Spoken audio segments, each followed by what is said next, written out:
Hello and welcome to our flip video lesson 1.13, Alexander the Great.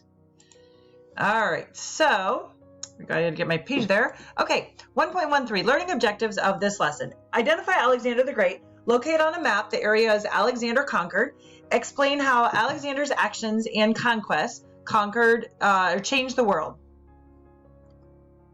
Table of contents, introduction, Alexander the Great. Who was he and the land he conquered? Student guide questions, a student guide pages 297 to 299. There'll be some important vocabulary to help with your understanding of this lesson. And then Human Odyssey reading pages 336 to 339. Introduction, lesson 1.13, Alexander the Great. When someone is called the Great, what does it mean? Why is Alexander known by that epithet?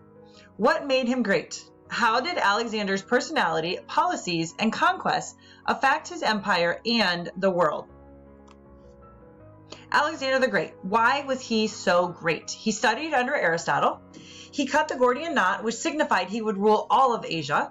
He conquered the Persian Empire, ruled the largest empire the world had ever known, founded more than 70 cities named Alexandria, spread Greek ideas and culture, brought Asian and North African customs to the Greeks, and took control of the Greek city-states, and his empire stretched as far east as India.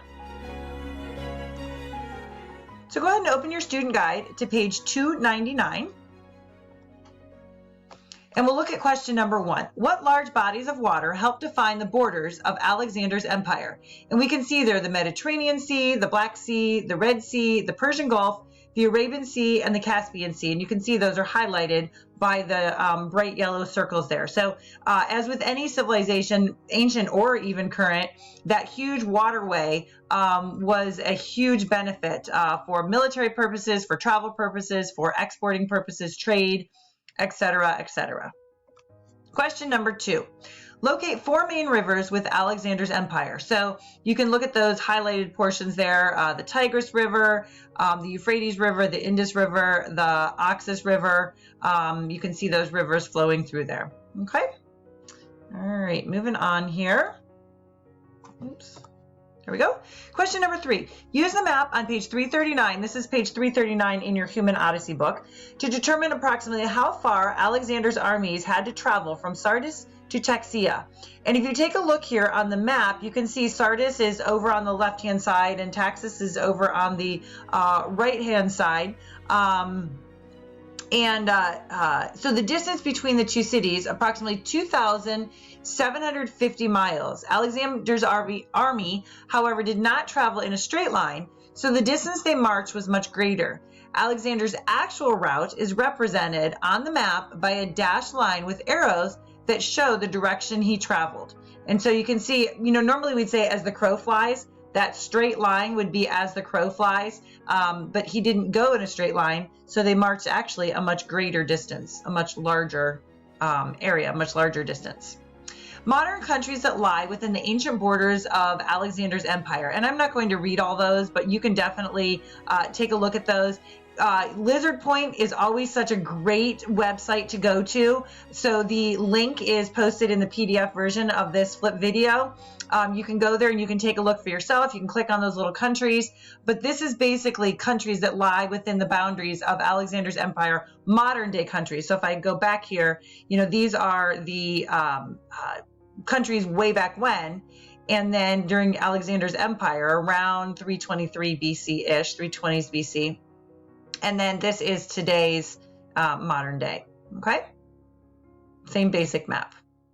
All right, vocabulary is key to understanding comprehension. So a map scale is that scale that refers to the relationship of a feature's length on a map to its actual distance on the earth. So it's that little scale at the end of a, let me go back here. It's the scale like right here down on the bottom left where I have that arrow pointed. It's got, 0, 250, 500 miles. So that would be considered your map scale. An epithet is an adjective or descriptive phrase expressing a quality characteristic of the person or thing mentioned. Gordian knot is a legend of Phrygian Gordium, associated with Alexander the Great. It's often used as a metaphor for an intractable problem solved, meaning a problem that you probably would not be able to solve, and it gets solved. So a difficult problem. Personality is the combination of characteristics or qualities that form an individual's distinctive character. And please make sure you remember to complete your reading pages 336 to 339.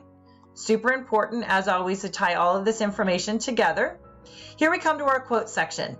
To enjoy the things we ought and to hate the things we ought has the greatest bearing on excellence of character. And that was said by Aristotle.